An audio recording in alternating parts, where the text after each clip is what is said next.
All right, everyone. Welcome to the Real Estate Game Changer Show. I'm your host, Mike McKay, based in the Jacksonville, Florida market. And each and every week, we do this show with people who are changing the game of real estate all over the country. And this is a live show. So if anyone does have any questions, please feel free to put them in the comments for our guests to answer. For anyone who is in the Jacksonville market or thinking about getting into it, feel free to reach out to us if you need anything. And we still are a very active buyer in the greater Jacksonville area. This week on the show, we've got Brent Bowers. Brent, welcome to the show. Hey, thanks for having me. Absolutely. It's a pleasure, man. So, just to kick it off for people who don't know you, can you talk a little bit about how you got started in real estate and how that's kind of led you to where you are today? Yeah. No, so I got started in 2007. Actually, I got my real estate license.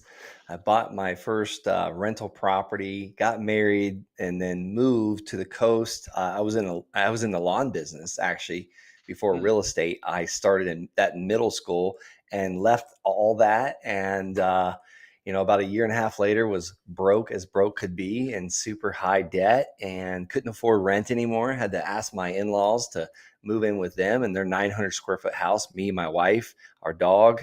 And yeah, that was humbling times. And then I needed a reset. So I ended up going to the military, getting in the military, going back to school, took a little break until about 2013 in land. About 2015 timeframe, I started, building a small little family. The first baby came in 2016 and I was done with the military. 8.5 years of being gone, I needed a change really quickly. So I found vacant raw land, and I can get in why I went after that like a wild man. But I had a very short runway to get out of the military, and I had to make land work. And I took a lot of action. I made a lot of mistakes, and it's really paid off. Yeah. Yeah, I'd be interested to hear that. Why, it's not usually the first thing people think of when they think get into real estate is land. Yeah. So what made you pick land over all the other asset classes out there? So great question. I am from Okeechobee, Florida. And I don't know if anybody knows anything about Okeechobee, but our biggest producer of income is cattle. And I've always been the guy, it's like, I don't want to go with the herd mentality because I know a lot about cows. Well, let me tell you what I know about them. They are all raised to be killed, and what does the herd do? They go to get slaughtered eventually. So everyone that's going after all these houses and multifamily and mobile home parks, and there's so much competition. They talk about it on HGTV, and it's just super expensive to get into. You got to take on millions of dollars worth of debt. Like Mm, that's the herd mentality, but no one's talking about land. mm, And I heard it on a podcast back in 2016, early 2016. And I told myself while I was listening to it in my car, my little 2007 Honda Civic, that had like 250,000 miles on it. I was like, if half of what this guy is saying is true, oh, I'm going to crush it in this. yeah. And I immediately started taking action that evening. So what was kind of the first thing you did, or I guess to get your first deal in land? Yeah. So I sent out, let me back up. I got a list of all the people that were behind on their taxes for real estate in my county, in El Paso County, Colorado. That's where I was stationed out at Fort Carson. It was a huge pain in the butt to get that list. It was a huge pain in the butt to scrub that list and to figure out who was vacant landowners. And by the time it was all scrubbed, I used a virtual assistant in the Philippines. I hired her off of Upwork.com. I learned about that in the 4 Hour Work Week by Tim Ferriss. Um, but I finally got it done. I had about 687 records to send letters to. So I sent a postcard. We call it the Tribe postcard in the Wholesaling Inc. Tribe. I'm a host on the Wholesaling Inc. podcast. I'm their land host. I'm their land coach, I should say. But I sent this geez, it's the end of my day. I guess I should finish talking here soon. I sent this postcard out to 687 people that were behind on taxes for their land. Mm, And if anybody wants to know what it says, it's basically said, hey, my name is Brent Bowers. I'd like to buy your land in El Paso County, Colorado. If you're interested in the fair cash, all cash offer, fair price, all cash offer, call me or text me. God bless you. And we call that the tribe postcard. If anybody wants a copy of that, you can get it on the landsharks.com/postcard. We'll send it to you. But that caused my phone to start ringing off the hook. These were Really? people, yeah, these were people behind on taxes. Several of them were years behind. Oh, And turns out I was mailing what's called the county held tax lien list. This was a list of people that no one purchased the tax liens on. So these people had like junk land, not accessible, not buildable, landlocked garbage. One man's trash, though, can be another man's treasure. okay. So the first land deal I got, you talking about barrier to entry is low. It was a retired CPA. He owed exactly $285 in back taxes. He said it's yours for $285. And I was like, man, what's the catch? So I went and looked at the land. It definitely was not buildable because it was only one ingress, one egress, one road in, one road out. And the fire Hmm. department wouldn't allow them to build. But down the mountain, like basically down the street a little bit, was $1 million homes. So I knew there had to be some potential to this. Hmm. So I started calling real estate offices that were close by. And I was like, listen, I'm about to buy this land. I need to know the 30-day blowout price, the get her done now price, because I need to sell this land quick. Because I was trying to figure out how to make money quick in land. Like I Hmm. didn't, like I had rentals already. Like you talk about the slow way to wealth. Like I see 30 years every time I buy a rental. Okay, I'll wait for 30 years and maybe I'll sell it one day when it's paid off or have it cash flow free and clear. Um, but the realtor that the first one that answered the phone was like, I think it's worth about $10,000. I was like, whoa, whoa. And I was like, that's amazing. I'll call you back as soon as I own it. Well, she called me back 5 minutes later, made an offer for 5,000 and said she'd close the following week. I said, send me the contract. Yeah. So lo and behold, a week later, I got that $5,000 check. I literally just made over like $4,700 net profit. I was Yeah. hooked. Got it. So you got that first one. And then I guess where'd you go from there? Like once you had that first deal.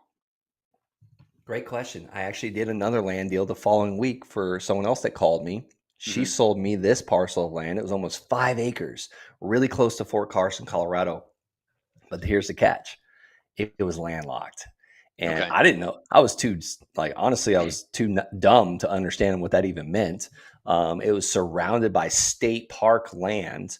Hmm. And I was like, whatever, I don't care. 5 acres, $500. I went and wrote her the check because I just made 4,700. I was like like just like letting it rain. But I didn't think that land had much value, so I went and took photos of it. I actually got in trouble by the state park officer. He's like, listen, you can't come across the state park. I was like, well, I own that land over there. He goes, well, you need to figure out that with an attorney and see how to get access to it. And I was like, what? Okay. So I disclosed all of that in the Craigslist ad, and I said $500 down, 400 a month, total price of 5 grand, because I was like running this 5 grand streak for a while. Yeah. And sure enough, the next day, someone brought me $500 to my house. We signed a land contract or contract for deed, whatever you want to call it, that said he'd pay me $400 a month for the next several months. And when he paid off the land, I had 60 days to transfer the deed in his name. Hmm. He paid me off early. Like, I was blown away. That's the one that changed my life because that's paying my truck payment now, Sure. $400 a month. So I just kept doing them and doing them and doing them. And eventually I exhausted that little small list and I figured out additional methods to find land that's in demand because I wanted to do bigger parcels because it takes the same amount of time. What I learned, it takes the same amount of time to make, you know, 5,000 as it does 50,000. Hmm. Sometimes it actually takes less time to make 50,000, which I might have just lost the entire audience. Here's what I mean by that. I just bought land in Florida for 132,000 last week. I just signed a contract today for 100 and I'm sorry, bought it for 132,000 last week. I just signed a contract today for 210,000 on it. And guess who did all the work on that? A real estate agent. So I figured out how to start leveraging real estate agents that if they don't go out and hunt and kill, they don't eat. Hmm. So are you always closing on the land you buy, or do you also like wholesale some of your land or do like other methods? Yeah. I love filling my tool belt with all the possible strategies. Hmm. Sometimes I'll close on it. Sometimes I'll get it under contract and wholesale that land where I'm assigning my contract to a builder or a contractor or a developer. I love those. So I've got a really cool way that sometimes I'll just get the land under contract and I'll talk to the seller and I'll say, listen, this is like now I can't say this anymore, but it was when I was in the military. I was like, this is my side hustle. This is how I literally buy diapers for three baby. Like I got three kids at home, which is true. And I'm just trying to make an additional income. Is it okay with you, Mr. Seller, Mr. McKay, if I sell this land for a little bit more and make some profit on it? Because what I do is I market like crazy. So most of the time I have my buyer ahead of time before I even have to buy the land. And like I've been told no a few times. They're like, no, we want you just to buy it yourself. Okay, whatever. So we figure out a way to buy it. I'll buy it with my money or my in-laws' money. They'll loan me money or whatever. Um, but I'll market like crazy for 6 weeks, and I'll just assign my contract. And sometimes I can put these things on the MLS with a realtor before I Hmm. even take ownership. But I tell the seller what I'm doing. Like there's no operating in the shadows here. Sure. Um, Yeah. so yeah, we call that wholesaling land. And then sometimes I'll just flip it. I'll buy it with my own cash, put it on the MLS. I really prefer seller financing though. I Hmm. love selling the land and seller financing. I just hung up with Jessica. She's one of my sharks. Um, she has a piece of land she bought for 15,000. It's on a river, and she bought it for 15,000, and she's offering it for 50,000. That's what the realtor told her to list it at. She's like, it's been sitting for a few weeks. I was like, well, are you offering seller finance? She goes, no, because I have a lender on it. I was like, get a down payment large enough to pay that lender off Hmm. and get your real estate agent his 6% on 50 grand. That's 3 grand, right? So we're talking 16, 17, $18,000 total. So ask for 20,000 down so you cover your closing costs, and then finance that remaining $30,000 at 12% interest for 30 years, give someone the ability to make $300 a month payment for that land. I was like, do you know what you will make if you literally finance this thing for 30 years to someone? And she's like, she's very young. Jessica's very young. So I was like, she's like, no. I was like, $111,000 on something that costs you no money, and you'll get 300 and something dollars a month for the next 360 months. And I was like, but what if they pay off early? What if they pay you off in like 5 years? Because the banks created these 30-year mortgages. Actually, Mm. FDR, Franklin Delano Roosevelt, created it, but that's going back too far in history. But if you look at the first 7 years of a 30-year mortgage, it's front and loaded interest. So you Yeah. just collected all these payments, and then they sell it on an up market, or you won't believe how many people sell on a down market too. Hmm. And then they pay you off, and you just literally collected all that interest, and they still owe you about what you financed for them 7 years later. Yeah. So what types of land, 'cause we've had a few people on the show and like they all seem to go after like different types of land. Like some people like the infill lots. We had a guy who's like, I really like the rural stuff that I sell like to people using for recreational purposes. What do you like in your business to go after and why? I've always kept it at residential because that's Mm, the easiest thing to figure out the pricing on. That's the easiest thing to comp. And I started with kind of stuff further on the outskirts of the city, like in the middle of nowhere, and then I kind of did more infill lots in the city. Now I kind of just do like a variation because it's amazing. Like you can get a lot of notes coming in, payments coming in monthly hmm. on those parcels of land that are outside the city. But the city parcels, even though I try to get seller financing or payments on those seem to get paid like with cash most of the time. So it's like quick cash in the city, long term passive income, lifestyle freedom outside the city. What do I mean by Interesting. that? Is payments coming in every month. Sure. And are people like building on that land usually, like that stuff outside the city, or is it more just like A lot of them don't build on it, believe it or mm, not. 9 out of 10 don't even build on it, and they're not allowed to build on it while we're financing them unless we transfer the deed and we do what's called a deed of trust and a promissory note, like in Colorado, or a mortgage and a promissory note in Florida? Then I'm just a bank. Then I mm. don't care what they do, as long as they pay.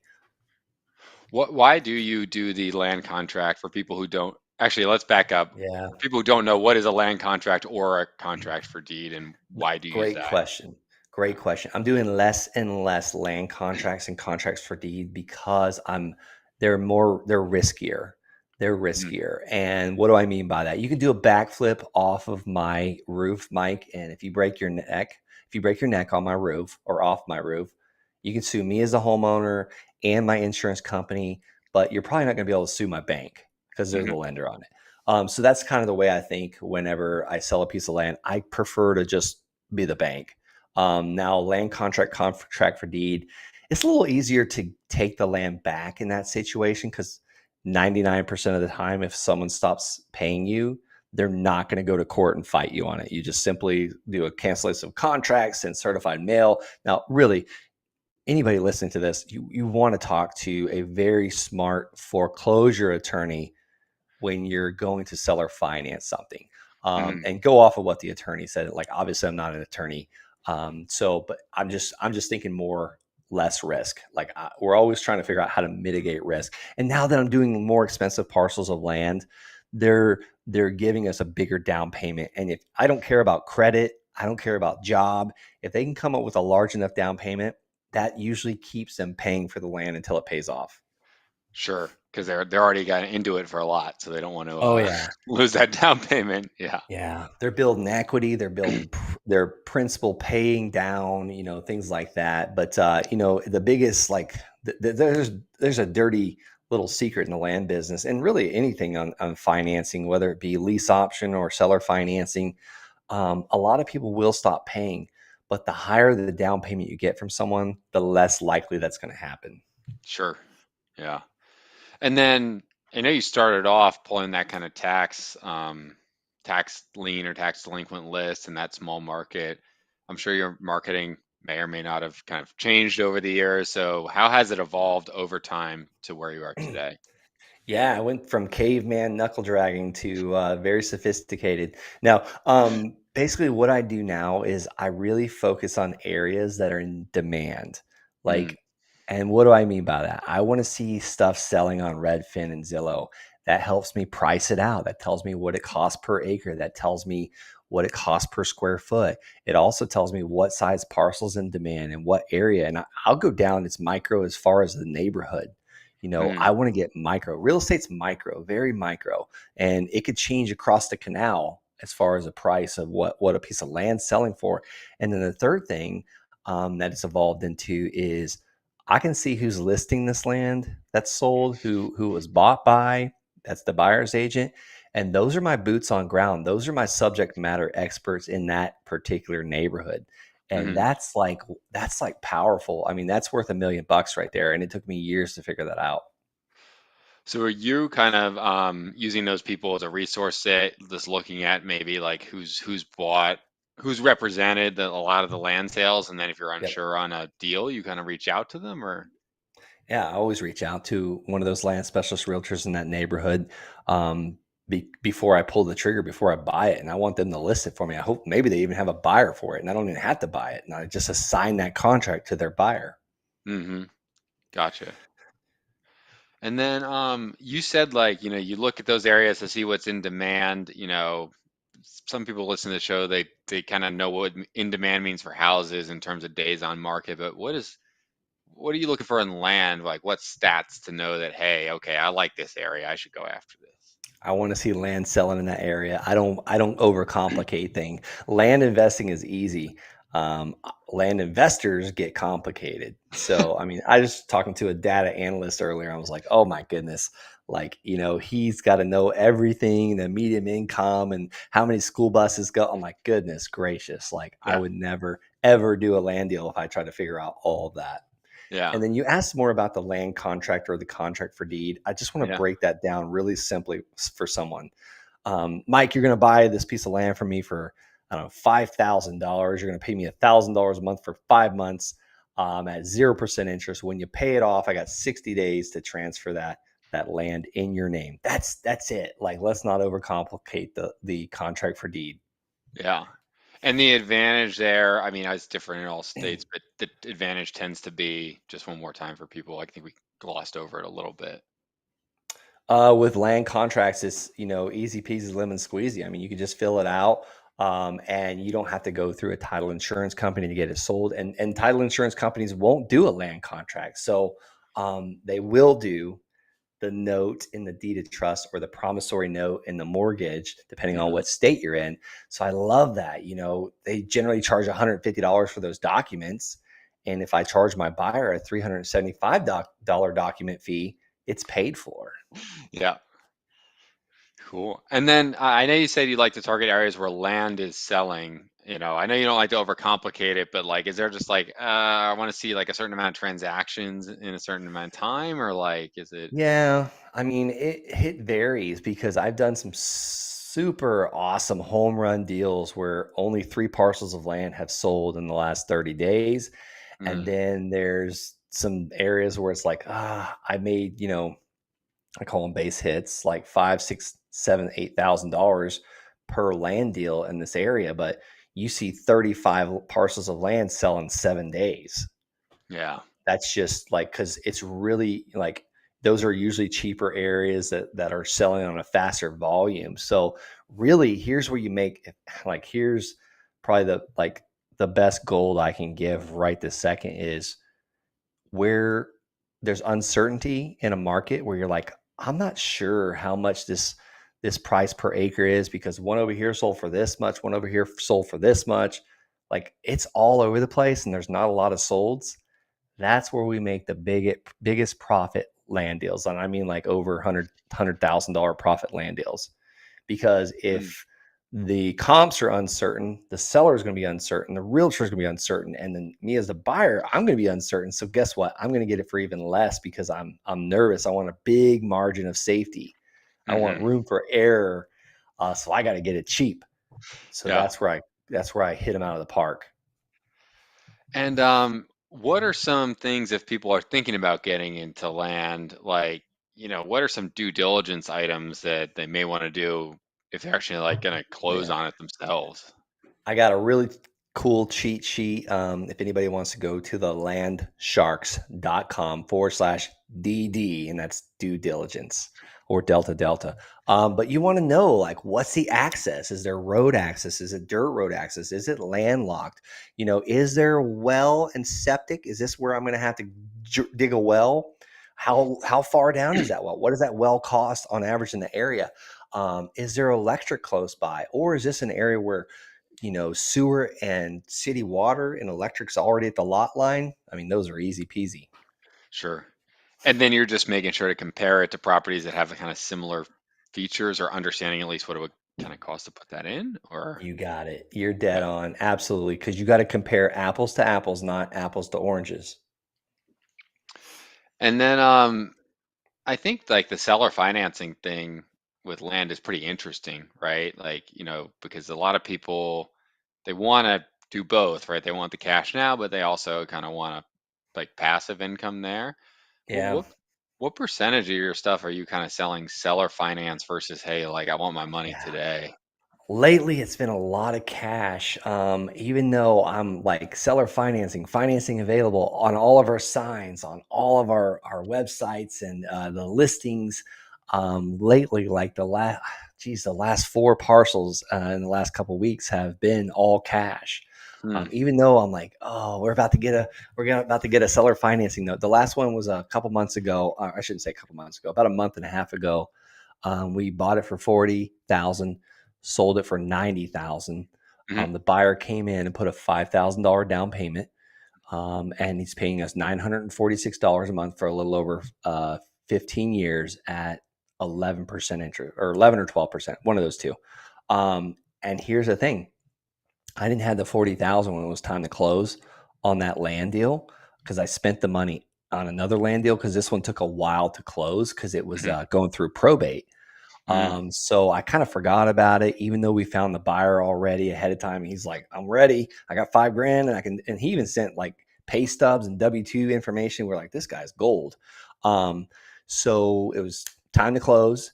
So I reached Hmm. out to my mother-in-law asked her if she had 40,000, given her 9%. So she's going to be paid off in 5 years. Her payment's 800 a month. So I kept the 5,000 up front. So I put that in my pocket. I'm going to keep the difference of 946 and 800 for the next 60 months. So that's about 7,900 bucks, I believe. Hmm. And at the end of 5 years, I'm going to keep the whole 946 a month for the next 8 years or so. So that's $100 and something thousand land deal right there with none of my own money. Yeah. And how do you structure that? So are you kind of in that case, are you actually selling it to him, or is it a contract for deed, or are you wrapping the mortgage? Yeah. Like how does that? Yeah. Some we do wraps. Like, for instance, let's just say that landowner sold us the land and allowed us to make payments. That landowner would be in the first position. Mm-hmm. I would be in the second position with the wrap.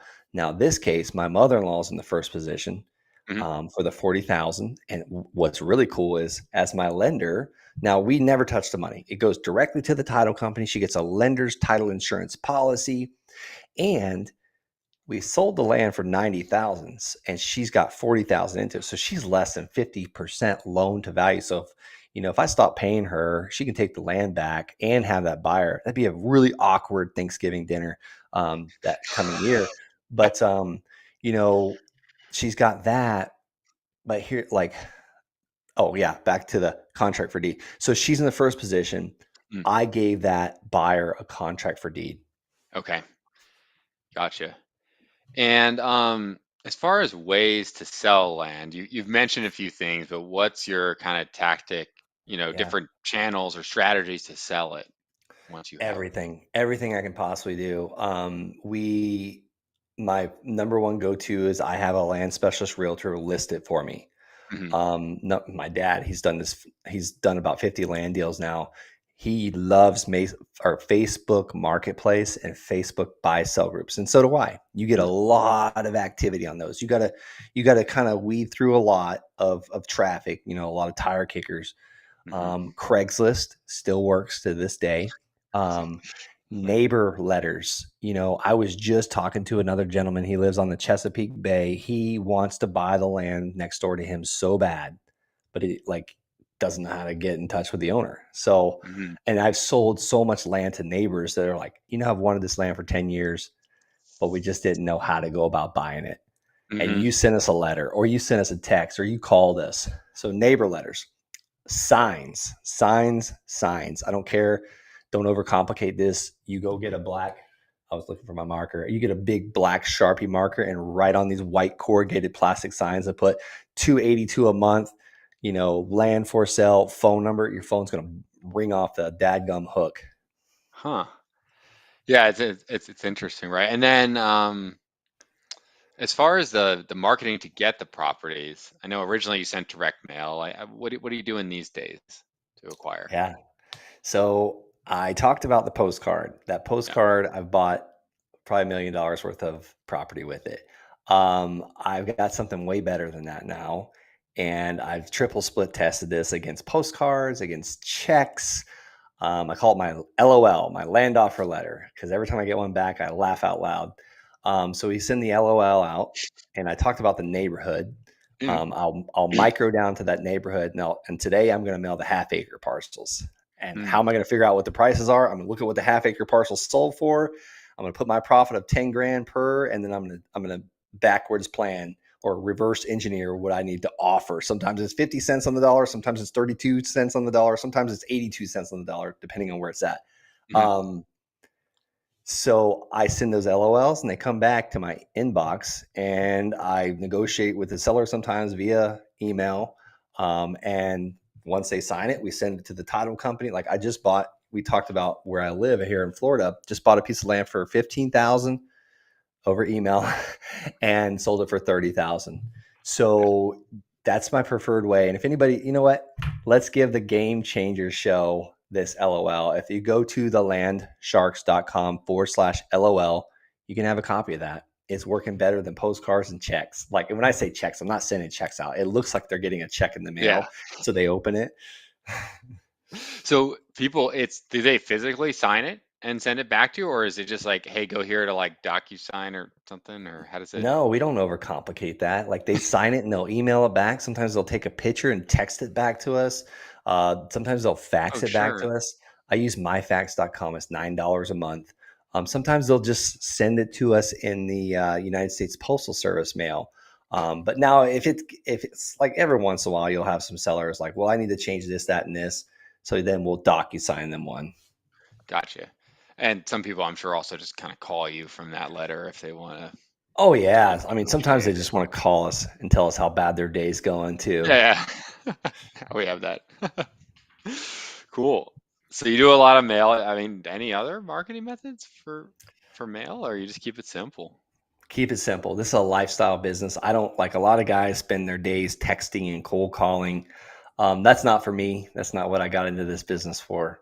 Yeah, gotcha. And then what does your kind of team look like around, around the business, I guess, around buying land?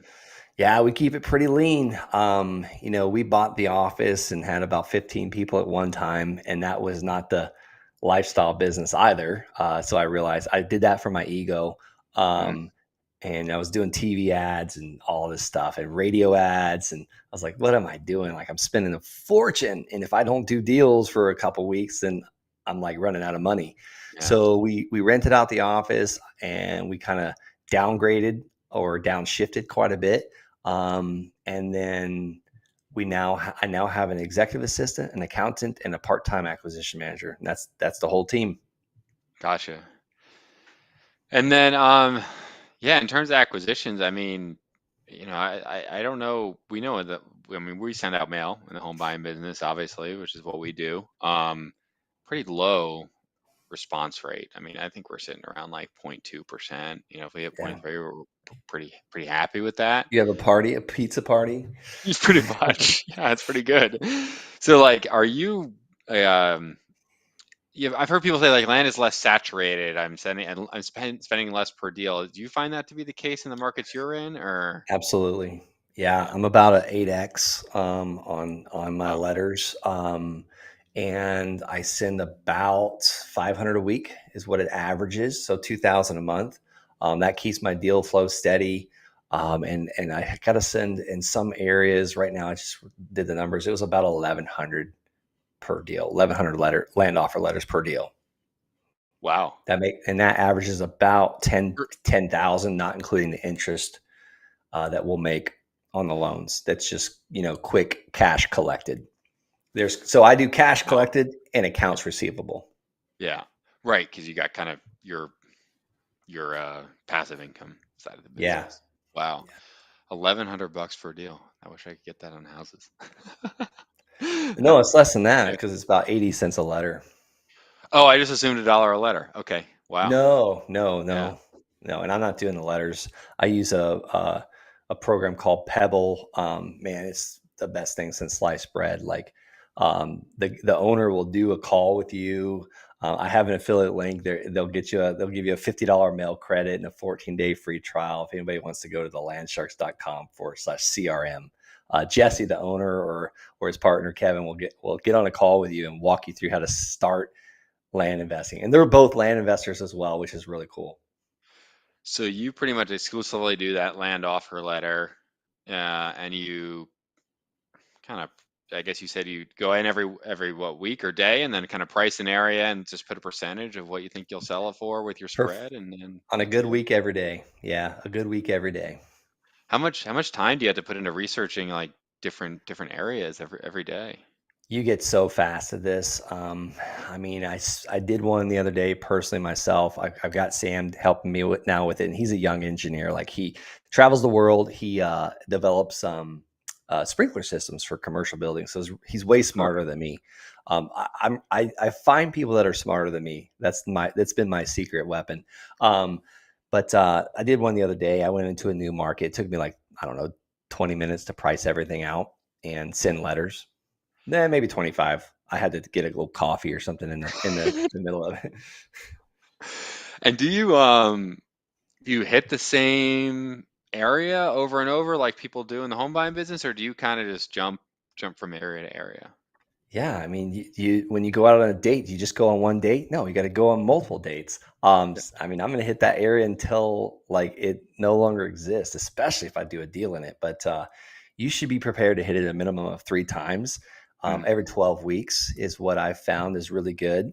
And sometimes it's on the second mailer that finally gets the deals coming through. Like, I find that that's the if you ask me like what's the number one thing I see when I because I teach people how to do this.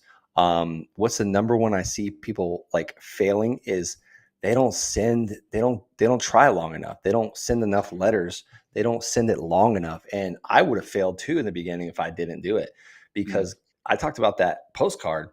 Well, I mailed another county after that and I started sending out the letters. That was like crickets. I sent out Yeah. 2,000, nothing came from it.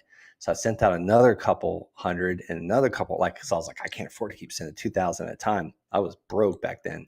And like, I just kept doing it. And then finally, like a few weeks later, the phone rang. I was like, oh my gosh, this is working.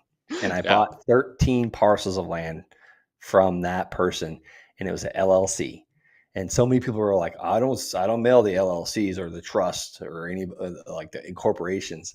Well, that guy sold me a total, I think, of about 20 parcels of land. He was a land investor himself, and he sold them all on seller financing for cheap down payments.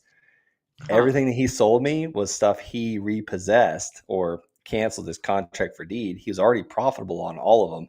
So he literally sold me them for what he paid for them. Yeah, because he'd already made money. He just wanted to cash, get out of it. Yeah. Yeah, he bought a tree farm in Colorado. So, And then I guess like what other, I mean, you mentioned you had like the whole big business thing and then you switched to the lifestyle business thing, but what other challenges have you faced like over the years in the land buying business? yeah, I bought one parcel of land that had a $175,000 IRS tax lien on it. And this is back when I was buying it before I would run title search. And it, like, I just didn't know what I didn't know. And I would get quit claim deeds. Like, the seller basically says, I'll quit claiming this and transfer it to you. So I inherited this parcel of land and I had it sold. I paid almost, after everything, I was going to pay about $3,000. And that was like, fees to the county for mowing the grass and back taxes. And I only paid the seller $300 for the land. I had to open up their corporation, reestablish it, because it was a developer that passed away. Mm, So I had a few thousand into it. And I hadn't actually put the money into the back taxes and the fees to the county yet. So I really only had about 500 into it at that time. And I sold it for 16,000. And we're at closing, or right before closing, I should say. We hadn't made it to closing yet, but the title insurance company was like, look, you got $175,000 IRS tax lien. And yeah, I was like, all the wind went out of my sails. So literally, I still have the filing cabinet today sitting in my office. I put that deed in there for a year. This woman called me, get this land out of my name. Like, what are you doing? Are you stupid? Like, I just never answered her call because I didn't know what to say to her. And I was like scared. And I was like, oh my God, I can't put this thing in my name. I'm not taking on this IRS tax lien. yeah. And I started talking to a lot of people that were doing land deals. And I started hiring coaches and I started paying people to one on one coach me. And I Mm, was investing like a pile of money. And I finally talked to the right person. He goes, that those IRS tax liens eventually fall off. yeah. So I went to the title company. I was like, what can you do to get the title clean on this? She's like, okay. A couple days later, she said, you're good to go. Here's what you would owe. I was like, no IRS tax lien. She goes, nope. And I started marketing again. That time I sold it for $35,000 a year later. Yeah. And I got $5,000 down, or 5,500 down, and $538 a month. And they just paid off a couple months ago. So I collected a little over, I don't know, $47,000 on that, $3,000 land deal. Yeah. And for people who are getting into land, or maybe they did a handful of deals, like what kind of mistakes do you see people who are kind of, I guess, newer in the purchasing land business do? Yeah, not sending up enough letters to landowners. There's we call it creative avoidance. What makes us Mm, money in this business? Income producing activities, and that's talking to sellers and talking to buyers. Talking mm, to sellers, whether it be through mail, text, cold calling, you need to be talking to sellers. And then when you get a deal, you need to be talking to buyers. Like, a lot of people build their buyers list first. I have a buyers list of 25,000 people. And you know how much that buyers list has made me in the past like year?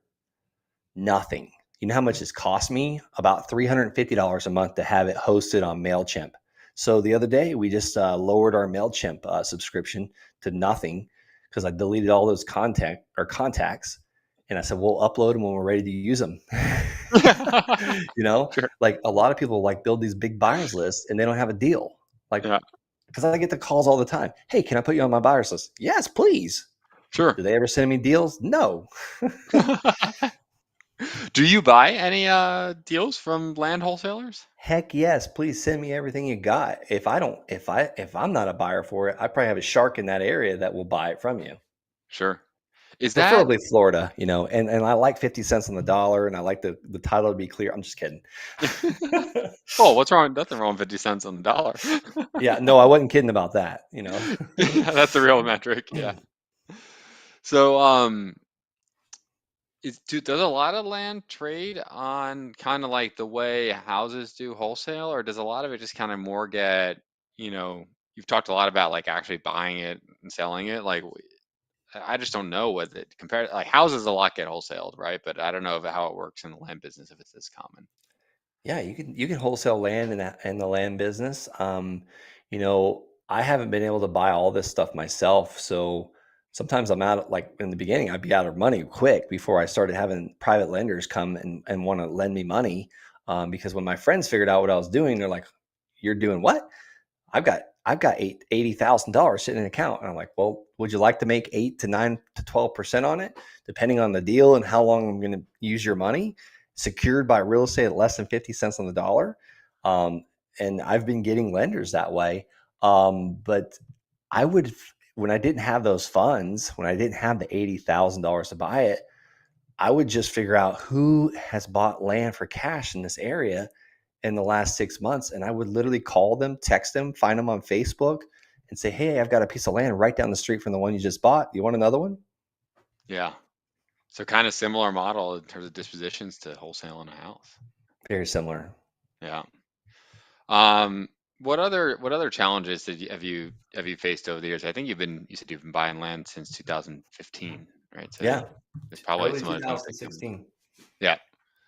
What other challenges have you faced? You know, I've bought land.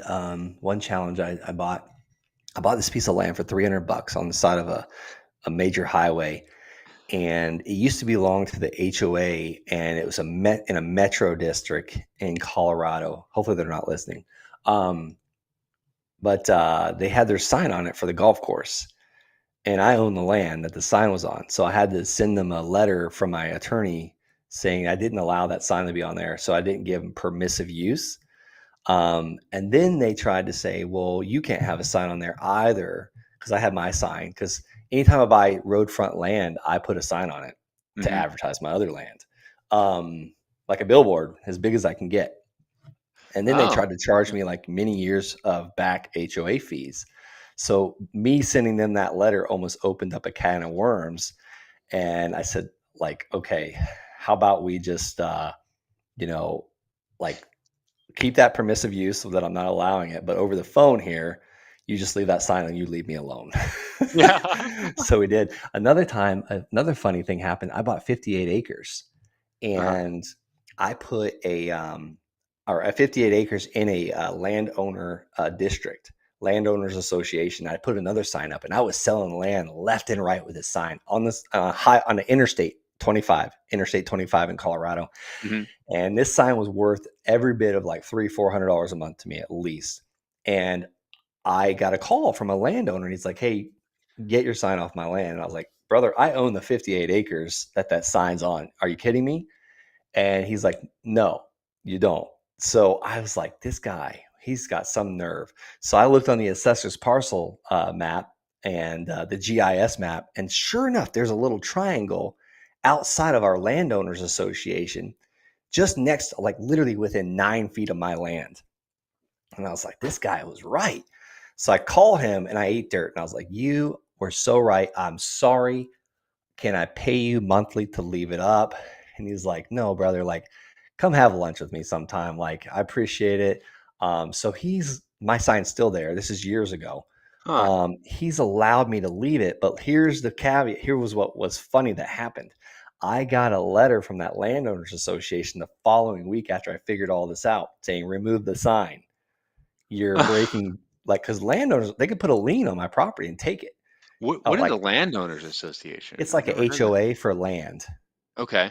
It's like everyone kind LOA. of owns in like one area type thing, Yeah, and or they have rules. You can't put signs for very long and blah blah blah. Huh. So I said, that's not in the landowners associations. And I sent them the pictures of the GIS map and all these things. Then I got a letter of apology back from the landowners association. That's amazing. So my stupid luck, that worked out. Yeah. So the sign's still up. The sign is still up to this day. And like I've made hundreds of thousands of dollars with that sign. Yeah. Cool. Well, we are getting close to the end here, so I always have two questions I like to ask at the end of the show. And the first is, what is the craziest or most uncomfortable situation that you have ever experienced in a real estate deal?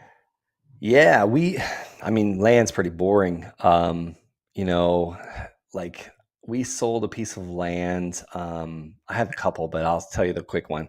We sold a piece of land and the lady moved on it and she brought like a gypsy camp, like all these refrigerators and tents and generators. Same I'm sorry, same metropolitan district that I was just mentioning calls me and says, Brent, what are you doing? Like these people have moved in. It's like the Swiss Family Robinson out here, gypsy camp going. And I called the lady. I was like, what are you doing? You can't move on the land. She goes, you told me we can live on it. And I was like, what? I was like, how about like, you just got to move off. She goes, can I get my money back? I was like, absolutely. As soon as you get everything off the land, we'll give you your money back. So we gave her money back.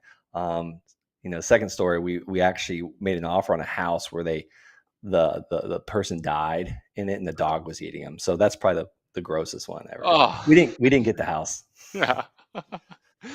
Got it. And second question is, if you could go back in time to, call it 2016, and give yourself one piece of advice, knowing what you know now, what would you tell yourself? Mail more consistently, mail daily. Keep that pump going. You picture a farmhouse red pump. Never, ever, ever stop pumping it because eventually the air is going to come out and it's going to be water. We call that our deal flow. You can Mm, pay someone else to pump it. You can pump it slower, but never, ever let it stop because too many times in this business, I've gotten too busy where I'm like, stop the mail, or not even, I haven't even said stop the mail. It's just like, I can't focus on sending letters and doing more. I can't imagine if I got more deals. You can always slow it down, but never let it stop. yeah, great piece of advice.